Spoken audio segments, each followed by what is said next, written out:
okay, my universal beings, I am connecting with someone who is experiencing a lot of strain at this time.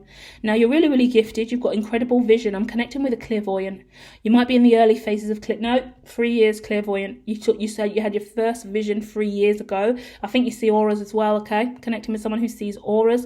You wear a medallion around your neck, yeah? See that as well. You've been worshipping the moon phases. You could have traveled somewhere that would have allowed you to go on a spiritual retreat, silent retreat, something hermetic where you were silent or in hermit mode, some journey that you went on alone, and you've been looking at your root chakra, or you've mastered your root chakra. You really understand I am affirmations, I am statements. You spend a lot of time listening to that. You could be outside in nature a lot, hugging trees, kissing trees. You could also be a black person as well. I get lots of visual around brown skin, darker complexion as well, okay? That could be an issue for you, strain in relation to race as well, what I get here, okay? Now, this is an interesting story coming out, because first things first, I see that you're a bit of a deer in headlights. You're strained because something has happened and it's come out of nowhere, slapped you straight in the face here. Looks like it's related to work, looks like it's related to your day job, but not only that, it looks like it's related to a boss at work, a CEO at work. Listen to this, right? I'm looking at you, highly intuitive, working incredibly hard, and I'm looking at a really awkward situation that involves a masculine in a position of power. Could be a man that you live with at home, could be, it's a dominant man in your life. That's the truth. Feminine, either way, it doesn't matter. No, it's a man. But you are giving me feminine energy over here, but you could be masculine. But either way, the person that you live with may be father, lover, partner, strong, masculine, who is really not helping you with this strain, yeah? Oh, if you haven't seen Strain, let me talk to you about why I've got the different TV shows on the thumbnails for you. The image we've got is the TV show Strain. Now that starts off with, once again, a disease. It's a zombie movie. It's one of the greatest zombie movies there is, because it's totally off cuff, really different, high volume, high impact, juicy. Watch episode 1. If you're not hooked, you come back and tell me in the comments, I didn't like it, I'm not hooked, because that's not going to be true.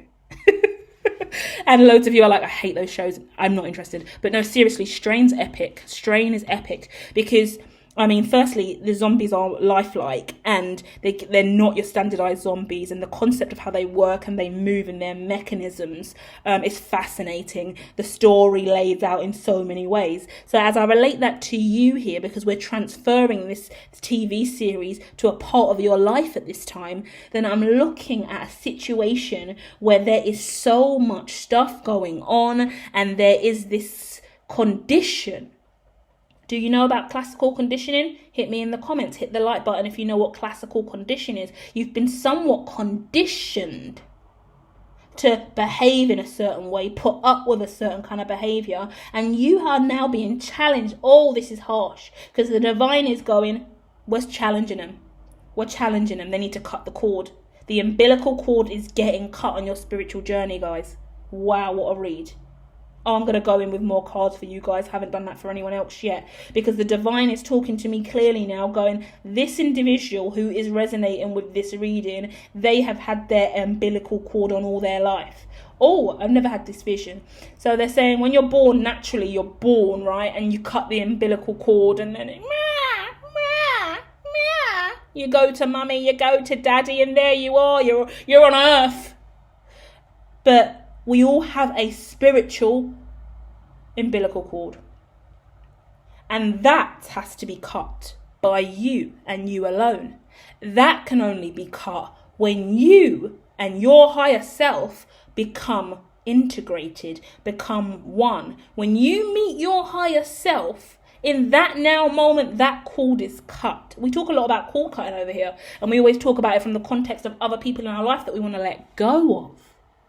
But the spiritual journey doesn't really begin until your higher self and your lower self, and to be honest, the lower self is your, do you know what, that's mean.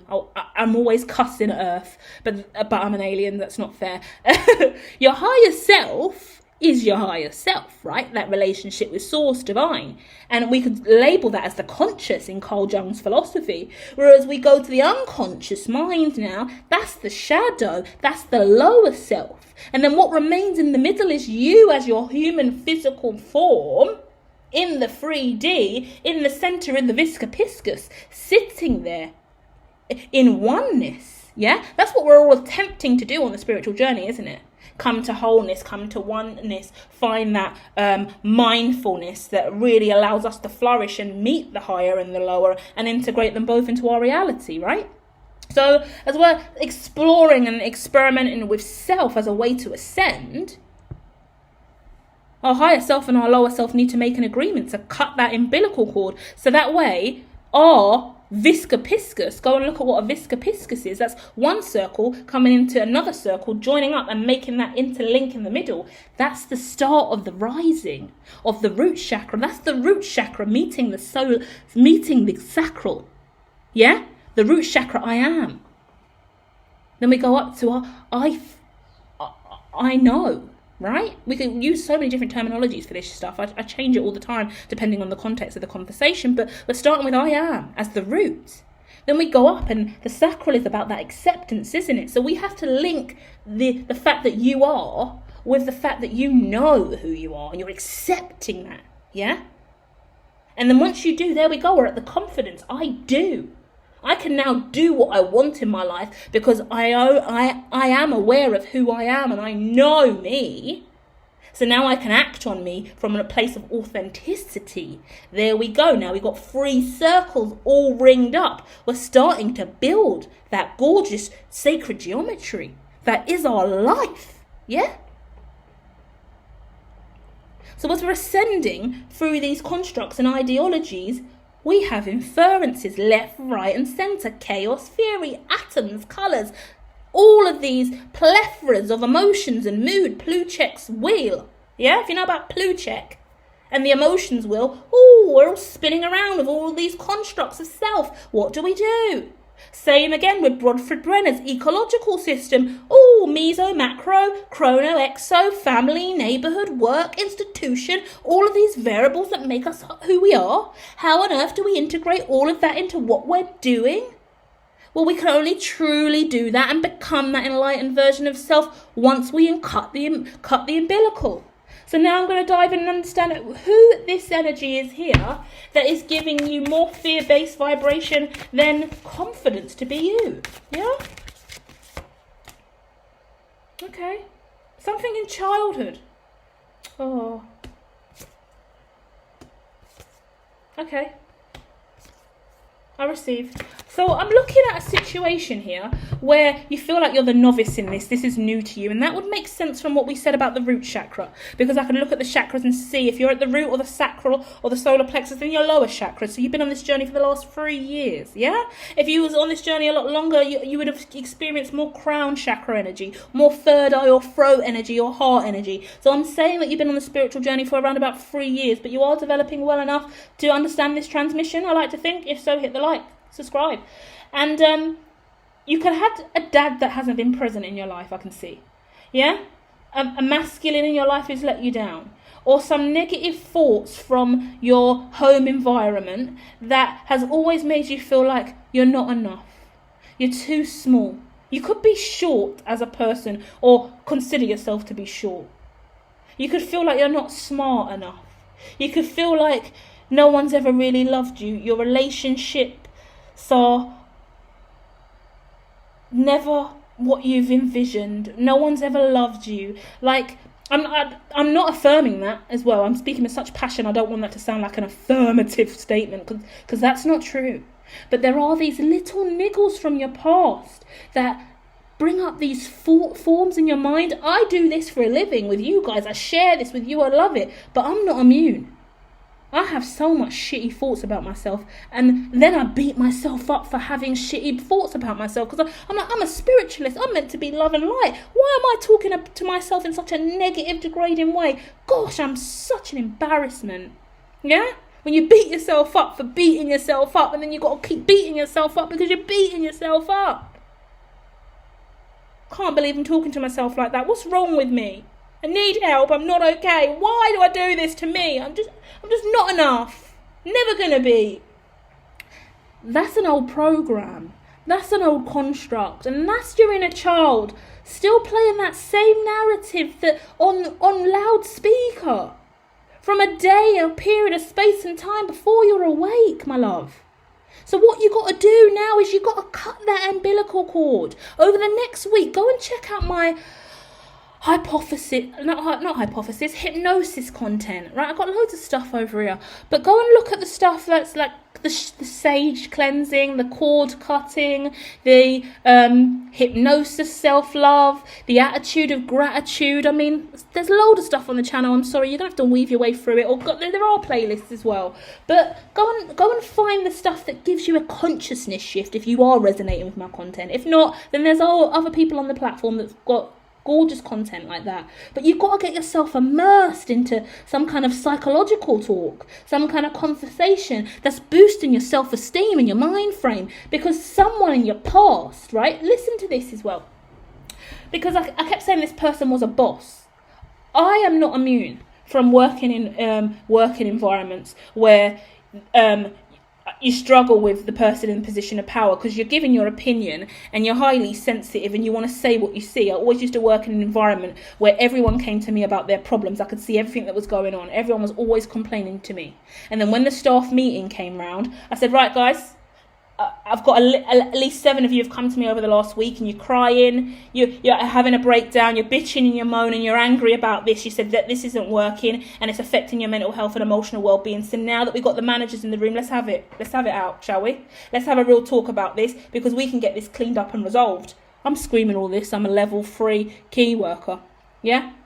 Nursery nurse. Who the fuck am I to be chairing meetings with my loud ass mouth, putting on demonstrations, acting like a radicalist? I felt like, always rebelling. But at the end of the day, my heart was full of care and compassion because I knew something was wrong. And I know that these staff are going home and they're sad and they're not okay. But my approach wasn't appreciated by management.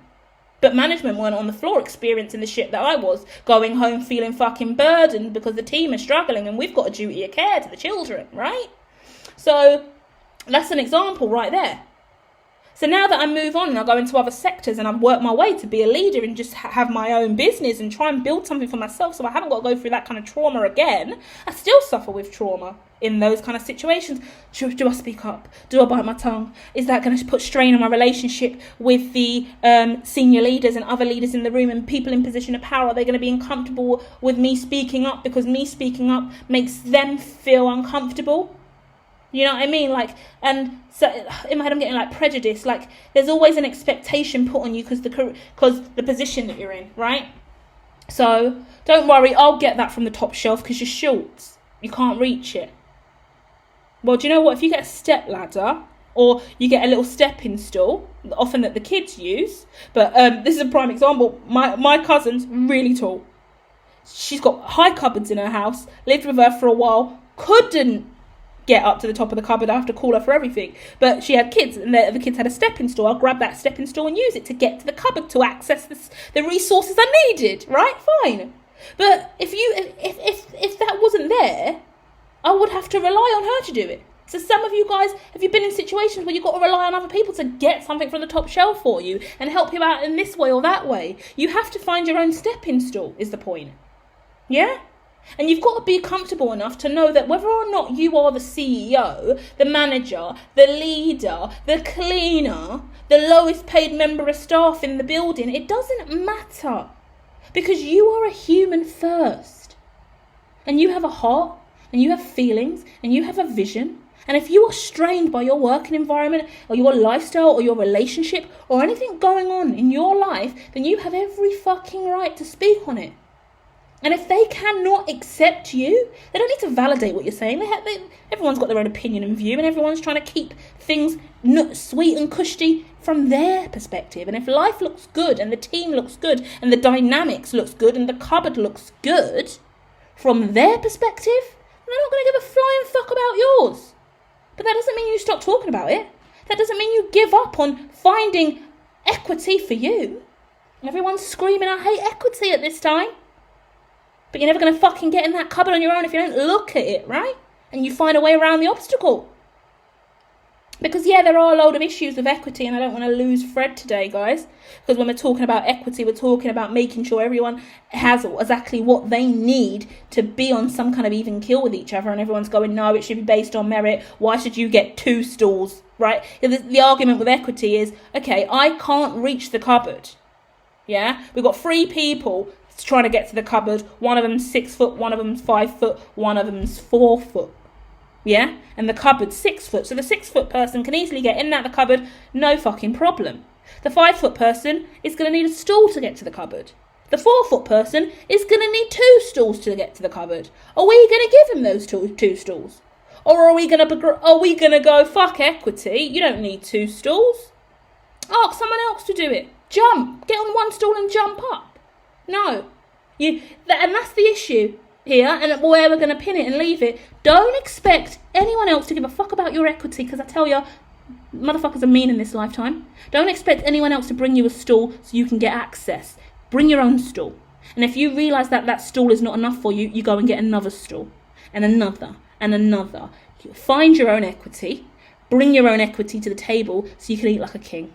Because if you're expecting on anyone else to see you and validate you, especially with the laws in America changing where now affirmative actions wipe the fuck out, United Kingdom's still holding firm on their positive approaches in recruitment, but I mean there are still fine lines, and I do resonate. If we start giving people benefits here and there and extra reward and merit based on these circumstances, then the system's going to collapse. I mean, we need a better framework for it all. But where the ownership should be placed is on the unique individual, meaning you and me.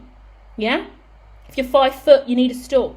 And you're going to have to find that stool for yourself, build it, buy it, do what you got to do. Because we've all got to bring something to the table here. And if you're 4 foot, I'm so sorry. You're even more disadvantaged than the person who's got 1 stool. So that means you need 2 stools to bring to the table.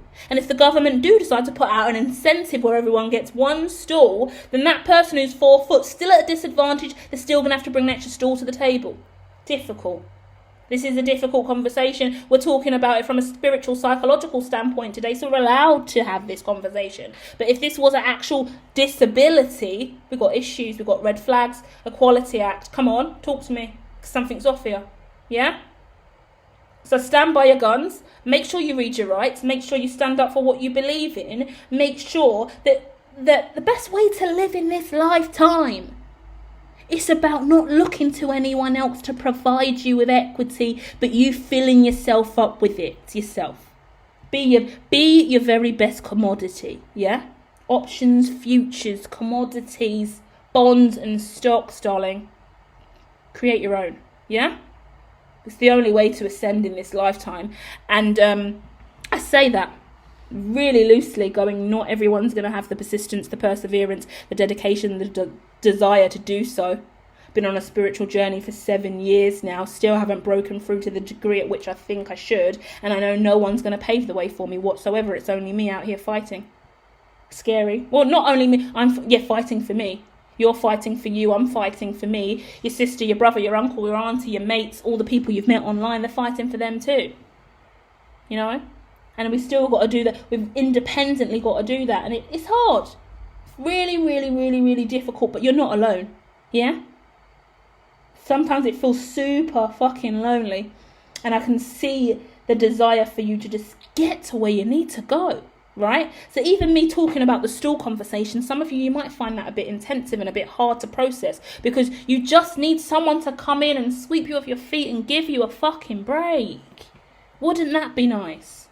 But it's unrealistic, to be honest, to look at the external that way, because we'll be waiting all our life, to be honest, because everyone else is out for themselves more time. Yeah? So if the majority of the world is out for themselves, then, and I say that not even in a negative way, we're all governing ourselves. We are the most important. You are the most important person to you. I am the most important person to me. And we need to hold that. We should be loving others. Like when I say that, I don't take away from the importance of the rest of the world and our ability to being connected, right? I love humanity. But in the same breath, there's moments where I'm like, this planet, why? Why am I still here dealing with these muggles? Harry Potter, come and save me. Where is your flying car, Ronald Weasley? Where are the Weasleys? I must return to a portal key. Someone get me a chimney now. For God's sake, Dumbledore, where are you? because life is hard. And then we're just going to touch on the fact that we see Harry Potter, right? We see the Harry Potter journey, and I know it's not real, people, I know, but I love TV and it makes me feel better about reality. When I look at Harry Potter living under the stairs for all those years, right? We can all relate. Where are you? Where is your under the stairs? Where is your owl that is being trapped and having no liberation and freedom? Where are all the letters that have been flying through your letterbox that have been taken away from you? Yeah? Because until you start to realise, whoa, I've got a gift, I've got a power. Remember, Harry got in trouble many a times from being in the Muggle environment, accidentally using his powers. He's actually using his powers to fight Dementors coming down. And he's getting accused in the high courts of doing something majorly wrong. You used your powers on a Muggle in public.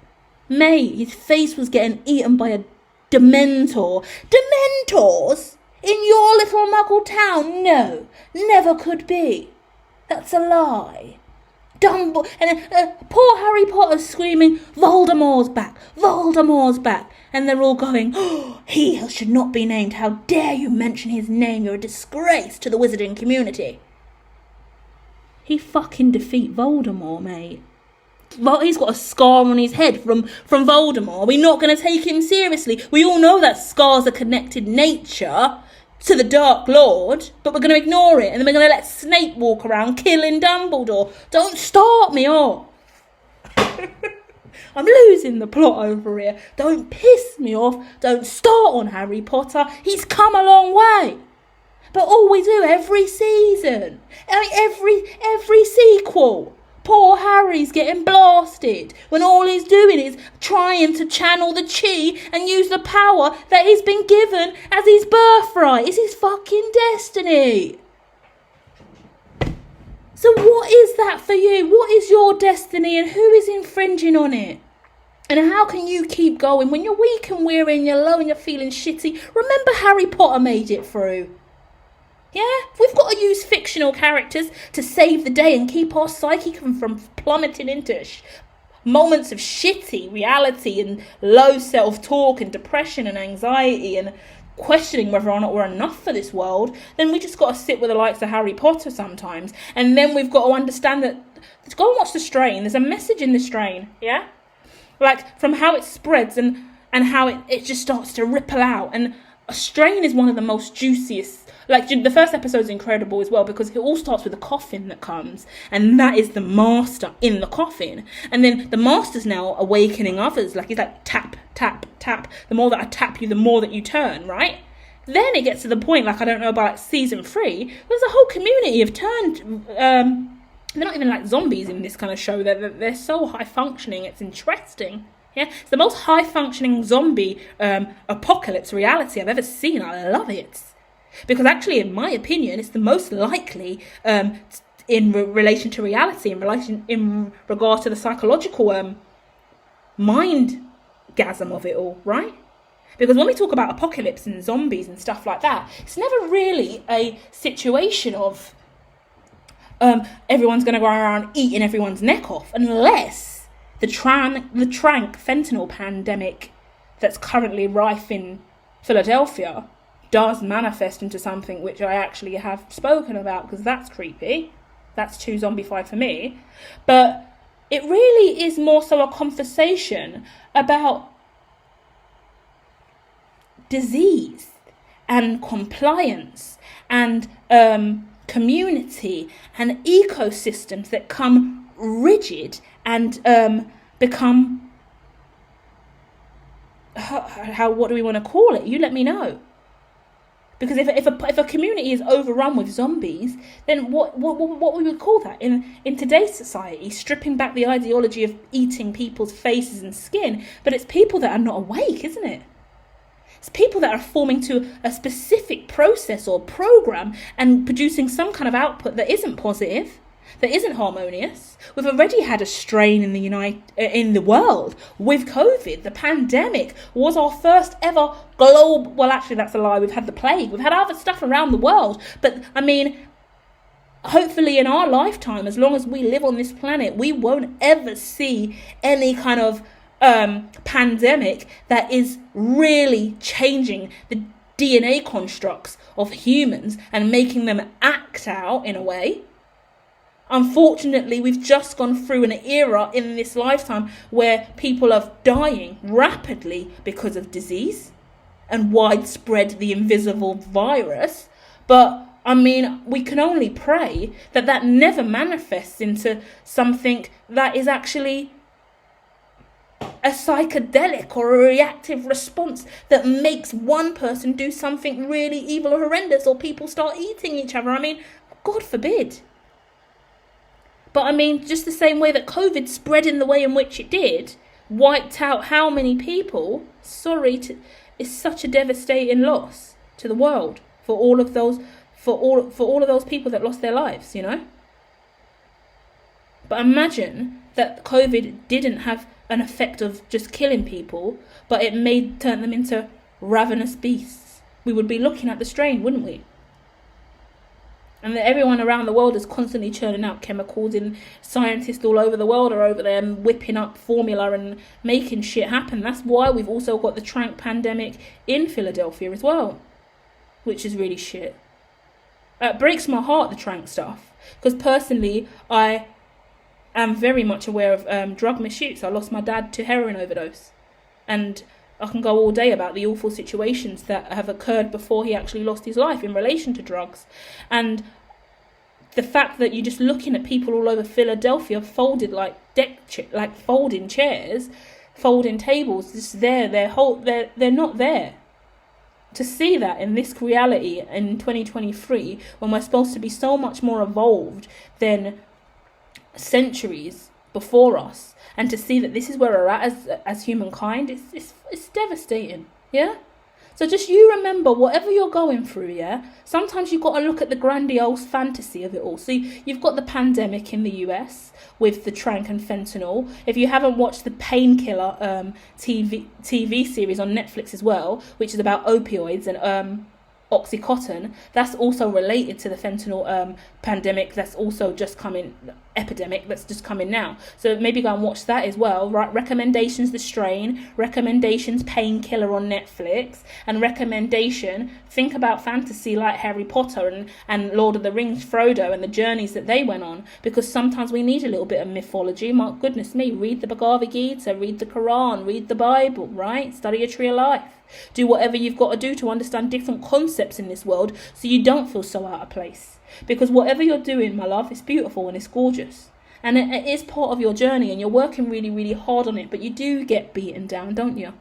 Well, at least I know I do. I could get really, really beaten down because it feels lonely, and you do feel like Harry Potter in your own tale, sitting under the stairs, hoping that someone's going to bring the flying car to your window and help you get the fuck out of there, you know? So stay positive, keep smiling, and know that you're not alone. And you are seen, and you just got to put the right parameters in place to make it just smoother and easier for you to function during the tougher times in life, which we all need to ascend, right? And you start looking at that content on my channel and start finding how you're going to cut that umbilical cord for yourself, yeah? Maybe even do a little meditation or a little visualization of you cutting your own, you cutting cords with your higher or lower, or however you want to perceive that conversation. You take it. I'm not going to force a narrative on you, right? But I love you guys, and I hope you're well, okay? Take care, and I'll be back soon with more.